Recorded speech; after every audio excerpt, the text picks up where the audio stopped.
또 하나님 말씀 앞에 서게 되어 여러분 모두 주의 이름으로 축복합니다. 주의 말씀은 아모스 7장 14절 15절입니다. 아모스가 아마샤에게 대답하여 이르되 나는 선지자가 아니며 선지자의 아들도 아니라 나는 목자요 뽕나무를 재배하는 자로서 양떼를 따를 때 여호와께서 나를 데려다가 여호와께서 내게 이르시기를 가서 내 백성 이스라엘에게 예언하라 하셨나니.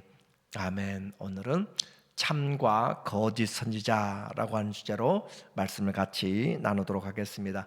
하나님이 오늘 우리에게 주신 그 은혜는 나를 위한 것만이 아니라 지체들을 위한, 주의 교회와 나라를 위한 것이다 라는 것을 아는 것, 오늘의 감사를 내일의 준비로 하는 것이죠. 그래서 내일의 환난을 잘 준비하는 사람이 지혜로운 신앙의 사람입니다.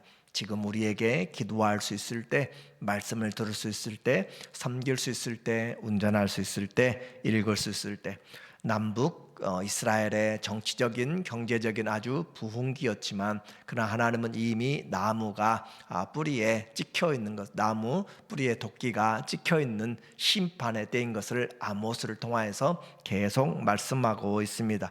그들에게 하나님 주신 경제적인 축복이 다른 사람들을 탈취해서 착취하고 해서 하는 것들이 아니라 공의가 흘러가도록, 정의가 물같이 낮은 곳으로 흘러가도록 하는 기회가 돼야 돼요.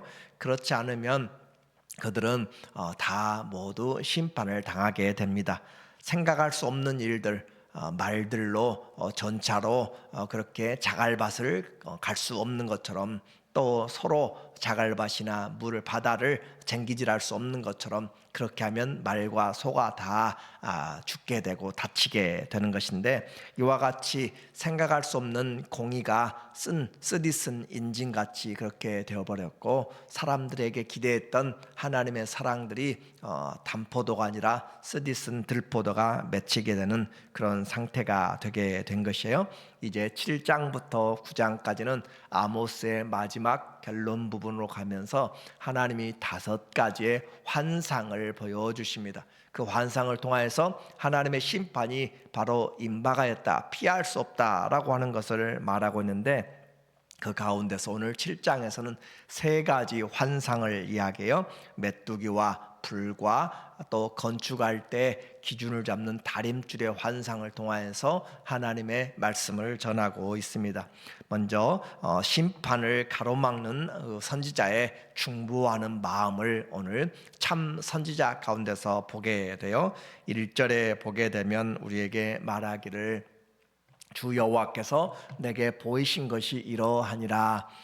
왕이 풀을 벤 후 풀이 다시 움돋기 시작할 때 주께서 메뚜기를 지으심에, 그래서 하나님이 첫 번째 환상으로서 메뚜기 때의 공격을 보여주려고 그렇게 하는 것이죠. 그때는 왕이 풀을 벤 후에 이모작을 하게 될 때, 첫 번째 농사를 지으면 왕과 군대에 그렇게 수확을 드리게 되어, 여기서 풀을 벤다라고 하는 것은 수확하다라는 그런 의미를 가지고 있습니다. 그런데 두 번째 이제 하게 되면 농부들 자신들의 것들을 하게 되는데, 왕과 군사들의 것들 일에 첫 번째 하고 났는데 풀이 벤 후에 다시 우미 돋기 시작했는데 주께서 메뚜기를 지었다라고 하는 거죠. 메뚜기가 땅의 모든 풀을 다 먹은지라 내가 이르되 주 여호와여 청하건대 사하소서, 야곱이 미약하오니 어떻게 서리이까 하매, 주님이 지금 이렇게 심판으로 오게 되면 이 이스라엘은 무너지게 됩니다 라고 그렇게 중보하니까 하나님이 돌이키세요. 여호와께서 이에 대하여 뜻을 돌이키셨으므로 이것이 이루어지지 아니하리라 여호와께서 말씀하셨느니라. 하나님의 심판을 가로막아 서는 그런 중보자, 참 선지자는 하나님의 말씀을 바로 전할 뿐 아니라 정말로 사랑하는 그런 마음을 가지고 있는 사람이죠. 아모스의 중재로 하나님의 그 계획들이 하나님이 지연시키시는 그런 은혜를 보이게 됩니다. 겸손하게 하나님과 동행하는 자들의 모습이에요. 우리 눈앞에 죄가 가득한 그런 세상에서도 하나님이 심판하고 깨끗하게 다 쓸어버리면 좋을 것 같은데, 그러나 그 심판을 이기지 못하고 그 가운데 들어가게 될 사람들, 그들에 대한 긍휼함으로 모세를 반대하고 그렇게 죽이려고까지 하고 돌로 던지며 그 하나님이 주신 말씀에 반역하였던 이스라엘, 그러나 하나님은 자기 이름을 생명책에서 하나님이 모세 이름을 생명책에서 지우더라도 이 백성을 용서해 달라라고 하는 모세 중보기도처럼, 아브라함이 소돔과 고모라를 향하여서 조카 롯을 향하여 중보하는 것, 예레미야가 하나님 앞에 눈물로 그렇게 눈물의 선지자가 되어서 유다의 그런 심판을 하나님 앞에 기도하는 것처럼, 느헤미야가 당한 이미 심판되어 버린 그 민족의 상황 환난들을 듣고서 수일 동안 기도하고 슬퍼하는 것처럼, 성도들이 신앙생활 한다라고 하는 것은 나만을 위해서가 아니라 우리에게 주신 하나님의 나라, 그분의 의를 위하여서 성숙한 신앙으로 그렇게 나가는 것이에요. 많은 사람들이 기도할 것이 없어서 기도하지 않고 또 기도에 적극적인 그런 마음들이 없는 것은 그만큼 하나님의 마음을 이 시대를 향하여서 품지 못하고 멸망으로 가는 자들을 보지 못하기 때문에 그래요. 그래서 선한 일꾼, 하나님의 그 참 선지자는 하나님의 그 마음을 알고 또 사랑으로 생명을 살리는 일에 가로막고 기도해야 된다. 두 번째, 불의 심판에 대하여서도 하나님이 말씀하시고 아모스가 가로막고 있어요. 7절에 4절에 보니까 주 여호와께서 또 내게 보이신 것이 이러하니라. 주 여호와께서 명령하여 불로 징벌하게 하시니 불이 큰 바다를 삼키고 육지까지 먹으려 하는지라. 여기서는 이 불의 심판으로 하나님이 엄청나게 큰 불이 바다까지 또 육지까지 삼키려고 하는 그런 모습으로 다가올 때, 이에 내가 이르되 주 여호와여 청하건대 그치소서. 야곱이 미약하오니 어떻게 서리이까. 야곱이 아직도 믿음이 없어서 그렇게 하면 넘어져서 일어나지 못합니다. 경제적으로는 이미 많은 것들을 가지고 또 있지만 여전히 영적으로 어리죠. 주 여호와께서 이에 대하여 뜻을 돌이켜 주 여호와께서 이르시되 이것도 이루지 아니하리라 하시니라. 하나님과 선지자 사이에 줄다리기, 사람들은 알지 못해요. 지금 무슨 일이 일어나고 있는지, 이 세상은 지금 심판이 어떻게 다가오고 있는지 알지 못하지만 하나님 앞에 기도하는 나라와 민족을 위해서도 또 가정을 위해서도 정말 이 시대의 영적인 정사와 권세 잡은 자들을 향하여서도 성도들이 어떻게 기도하고 있는지 보이지 않는 이런 씨름들을 하는 사람들, 정말 많은 사람들이 하나님 앞에서 찾아야 되고 기도해야 될 텐데, 우리는 이런 혹시 안전하다 평안하다 하는 그런 잠을 자는지 다시 한번 가로막고 서서 기도할 수 있는 그런 사람들이 돼야 되는 거죠. 그래서 기도는 하나님의 사람들이 하나님의 뜻을 온전히 바라보면서 주의 구원의 은혜를 기도하는 것이고, 마지막 때까지 우리가 해야 될 것 분명히 이야기했죠. 정신을 차리고 근신하여서 기도하라, 또 뜨겁게 피차 사랑하라 라고 하신 하나님의 말씀은 우리 모두가 다 지속적으로 해야 될 내용이에요. 그래서 사람들 죄는 미워하되 그 사람들은 사랑하라 라고 하는 것처럼, 하나님 앞에서 받은 그리스도의 그런 심장으로 말씀으로 참 선지자는 하나님 앞에 중보하는 자들, 그리고 아모스가 이 남쪽의 유다의 사람이고 남쪽 유다와 북이스라엘은 벌써 930년 정도의 BC 930년부터 솔로몬 이후로 나눠져 가지고 지금 750년대까지 왔기 때문에 거의 200년을 가까이 그들은 전쟁하고 싸우고, 남과 북은 70년 80년 돼가면서도 원수가 되었지만 여기는 250년이 가까이 지면서 그렇게 얼마나 수많은 전쟁이 있었고 원수 같은데, 그 나라를 향하여서 원수가 아닌 사랑하는 자로 그렇게 중보하고 있는 아모스의 모습을 보면 우리는 하나님의 사람들이 어떤 마음을 품고 해야 되는지 다시 한번 보게 돼요. 그래서 이제 그 거짓 선지자 아마샤와 또 참 선지자 아모스와의 대결이 나타나게 됩니다. 10절에 보니까 우리에게 말하기를 때에 베델의 제사장 아마샤가 이스라엘의 왕 여로보암에게 보내어 이르되, 자, 이제 베델에 있는 저 북쪽에 베델의 성소가 있죠. 첫 번째 여로보암 1세가 세웠던 것인데 그곳의 제사장 아마샤, 그러니까 이 베델의 성소는 북이스라엘의 대표적인 성소가 되는 것이에요. 남쪽의 유다 솔로몬의 성전은 하나이지만 그러나 북쪽에는 단과 또 베델 또 길갈 여러 곳에 이 제단들을 세웠던 것을 보게 됩니다.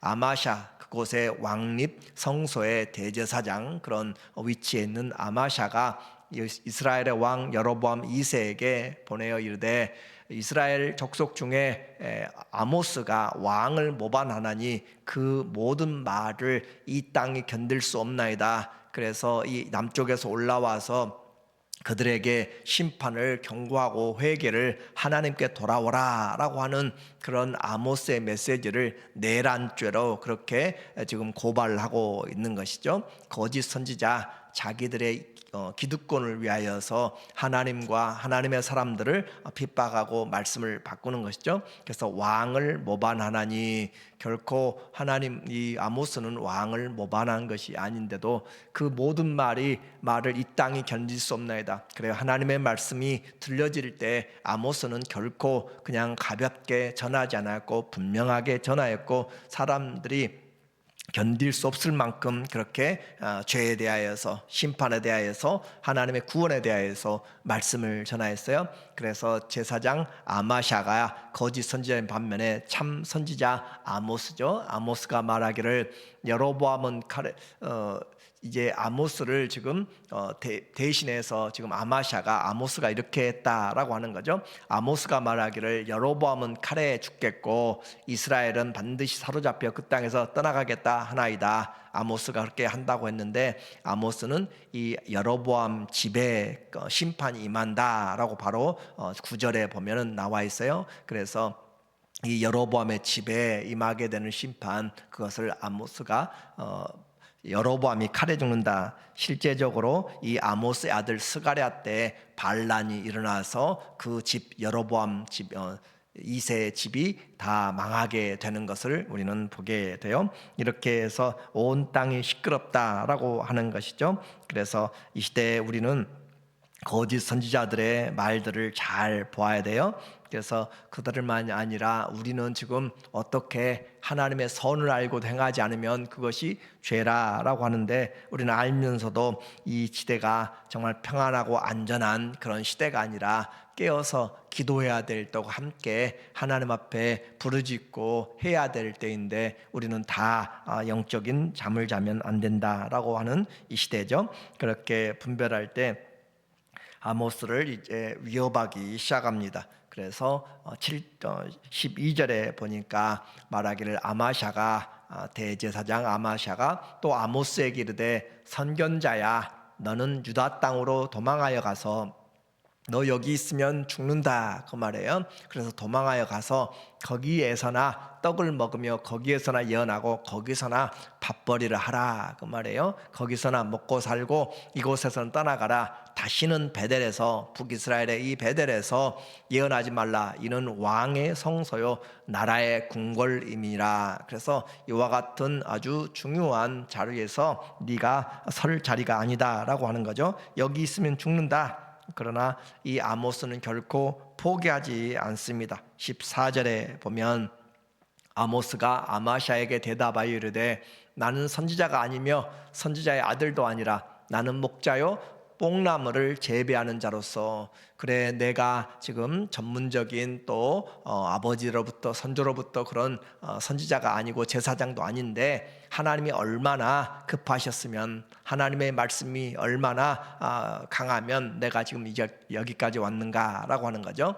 양떼를 따를 때 여호와께서 나를 데려다가 여호와께서 내게 이르시기를 가서 내 백성 이스라엘에게 예언하라 하셨나니, 이미 말씀드렸지만 200여 년 동안 벌써 나누어지고 우상들을 섬기고 정말 하나님을 떠나서 많은 죄를 짓고 있는 이스라엘을 내 백성이라 라고 하시는 하나님의 마음들을 우리가 보아야 되는 거예요. 그래서 이와 같이 그들에게 하나님께서 말씀하셔서 지금 내가 선지자가 아니지만 그런 하나님 보내서 하나님이 보내심으로 내가 와서 전하고 있다라고 하는 거죠.